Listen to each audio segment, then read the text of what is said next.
Και καθώς αφήνεις τα μελίσια κάτω, να καταλαβαίνεις ότι υπάρχει κάτι μεγάλο, ογκώδες, σε μια όχι και τόσο μεγάλη απόσταση, το οποίο δεν φαίνεται το βράδυ. Και να γυρνάς και να βλέπεις μια σηκωμένη αρκούδα στα 10, 12, 15 μέτρα. Είμαι ο Γιώργος Αθανασιάδης από την Be Naturales. Είμαστε στη φύση μαζί με τα μελισσάκια μας. Εγώ είμαι η Χαρά η Μαγκανά, είμαι συνεργάτης του Γιώργου, μαζί φτιάξαμε αυτή την καινούργια οικογένεια. Η αλήθεια είναι ότι δεν έχουμε κάποια οικογενειακή παράδοση. Μάλλον ο πατέρας ενός φίλου απέκτησε κάποια μελισσάκια και μου λέει: θες να πάρουμε κι εμείς 5-6 μαζί? Βέβαια στην Εύβοια είμαστε, είναι κατεξοχήν μελισσότοπος. Με το που έγινε η αγορά τέλος πάντων με το φίλο μου και ανοίξαμε το πρώτο μελίσι χωρίς να γνωρίζουμε τίποτα, απορώ πως μας ανέχτηκαν οι μέλισσες, ήταν μια μαγεία. Είναι αυτό που λένε μελισσοκομικός πυρετός ή bee fever. Δηλαδή ένα πράγμα σχεδόν μυητικό, δεν μπορείς να το εξηγήσεις εκτός να το κάνεις εσύ ο ίδιος.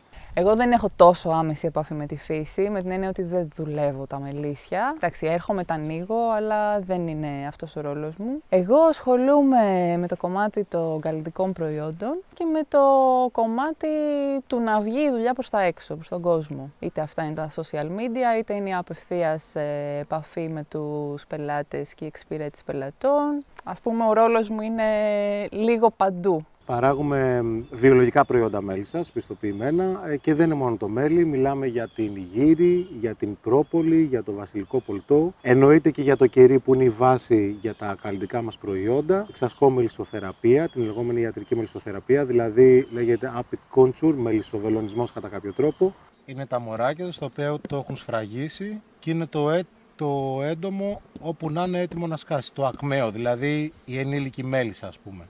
Ουσιαστικά είμαι αυτή που φέρνω την ιδέα στο τραπέζι για ένα νέο προϊόν και αναλαμβάνω σε συνεργασία με τους χημικούς και τα εργαστήρια που συνεργαζόμαστε να παραχθεί το καινούριο προϊόν και να μπει στο στάδιο της τελικής παραγωγής. Η μέλισσα είναι σαν να μπαίνει σε ένα πεδίο με τεράστια δυναμική. Έχει τόσο μεγάλο εύρος διαφόρων ποιοτικών και ποσοτικών χαρακτηριστικών. Δεν σε αφήνει δηλαδή το μελίσι να ησυχάσει. Και γι' αυτό βλέπεις ότι μελισσοκόμοι που είναι 80, 90, 100 χρονών, το μυαλό τους δεν σταματάει ποτέ. Επίσης δεν είναι κάτι στατικό. Εμείς κάνουμε νομαδική μελισσοκομεία, που σημαίνει ότι φανταστείτε ότι τρέχουμε από Πεντάλαφο Κοζάνης μέχρι Ανατολική Μάνη. Για μένα ήταν ανάγκη.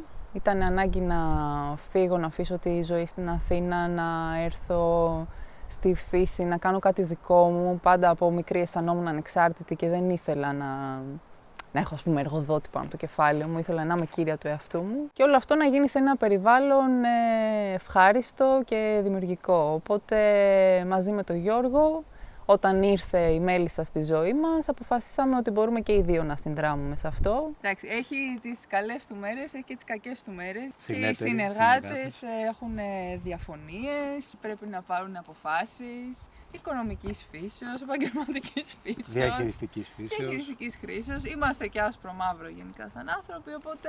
Μια ζωή δεν φτάνει για να μπορείς να το προσεγγίσεις, αλλά είναι μια κατεξοχήν μυητική διαδικασία, πιο ένα προς ένα με τη φύση. Δηλαδή έχεις μια βιωματική επαφή με τη φύση, δηλαδή αυτό που ανά μία εβδομάδα αντιλαμβάνεσαι τις αλλαγές της φύσης και το βιώνεις στο πετσί σου γιατί είναι και η δουλειά σου. Δηλαδή όταν ο μελισσοκόμος λέει τη Δευτέρα έκανα αυτό και την Τρίτη περιμένει να δει τι θα γίνει, δεν σε αφήνει, δεν έχει κάτι στατικό που έχει ένα πρόγραμμα, ένα ωράριο που λες θα κάνω αυτό, άντε την άλλη εβδομάδα πάλι το ίδιο, δεν σε αφήνει ποτέ. Πιστεύουμε ότι μπορούν να βοηθήσουν και να δώσουν λύσεις σε πάρα πολλά προβλήματα, είτε πρόκειται για τη διατροφή τους, είτε για την περιποίησή τους. Οπότε ο στόχος μας είναι να φτιάξουμε ένα μεγαλύτερο project που να επικοινωνήσουμε τη μέλισσα στη ζωή των ανθρώπων. Δηλαδή η Be Naturales δεν είναι ένα προϊόντοκεντρικό project. Είναι κάτι μεγαλύτερο, είναι μια ιδέα, είναι το Organic Bee Idea που λέμε. Γι' αυτό είμαστε και εκπαιδευτές γύρω από τη μέλισσα. Συμμετέχουμε σε συνέδρια, σε επιστημονικές ομάδες. Δεν είναι δηλαδή το μέλι και τα προϊόντα που παράγουμε μόνο. Είμαστε δύο άνθρωποι που ασχολούμαστε με αυτό στην ολότητά του. Δεν ξέρω αν φαίνεται. Αυτή είναι η Μανούλα. Μας έκανε τη χάρη μεγαλειότητά της. Δώσαμε πολύ συμβουλευτική όσον αφορά την ενίσχυση του ανοσοποιητικού και πώς η μέλισσα μπορούσε να βοηθήσει σε όλη αυτή τη διαδικασία. Με αποτέλεσμα ένα από τα προϊόντα μας που είναι το Βάμα Πρόπολης να έχει αυξημένες πωλήσεις, γιατί είναι ένα προϊόν που επιστημονικά αποδεδειγμένα βοηθάει στην ενίσχυση του ανοσοποιητικού. Δεν θα έλεγα ακριβώς ότι το ελληνικό προϊόν είναι αυτό που ανεβαίνει τον τελευταίο καιρό. Θα έλεγα ότι περισσότερο το βιολογικό προϊόν είναι αυτό που ανεβαίνει τον τελευταίο καιρό, γιατί ο κόσμος αποζητάει ποιότητα. Για παράδειγμα, ας πούμε, αυτό το μέλι μάραθο γλυκάνησου ή το αγρίων βοτάνων που έχουμε, πέρα από πιστοποιημένα βιολογικά, έχουμε συνεργασίες με 2 πανεπιστήμια στην Ελλάδα, στο Θεσσαλία και εδώ στο Χημικό, προσπαθώντας να μπούμε στην κατηγορία των medical grade honeys, των μελιών για ιατρική χρήση. Το μεγαλύτερο πρόβλημα που αντιμετώπισα εγώ όταν ξεκινήσαμε αυτή τη δουλειά ήταν το πώς θα την επικοινωνήσουμε στον κόσμο. Γιατί γενικά είμαι ένας άνθρωπος αρκετά εσωστρεφής και μπορεί μες στο εργαστήριο να κάνω θαύματα, αλλά αυτά τα θαύματα δυσκολευόμουν να τα επικοινωνήσω με τους ανθρώπους. Δηλαδή, σαν έμπορο δεν μπορούσα να με φανταστώ ποτέ. Πρώτη μεγάλη επαφή με τον ευρύτερο κόσμο, κυρίως όχι από θέμα πελατείας, κυρίως για να μας γνωρίσει σαν ανθρώπους, σαν παραγωγούς, σαν επιστήμονες, τι κάνουμε, γιατί το κάνουμε, πώς το κάνουμε. Οπότε το Meat Market είχε ένα φοβερό element, το οποίο ήταν ότι δεν ήταν ένα παζάρι. Ήταν μια μεγάλη παρέα με devoted κόσμο, με μουσικές, με ωραίες παρέες, με all day long, ας πούμε, events που ήταν για μας εντελώς ένα προς ένα, όπως είπα πριν. Δεν ήταν μας πέταξαν κάπου σε μια έκθεση να πούμε και να πάμε.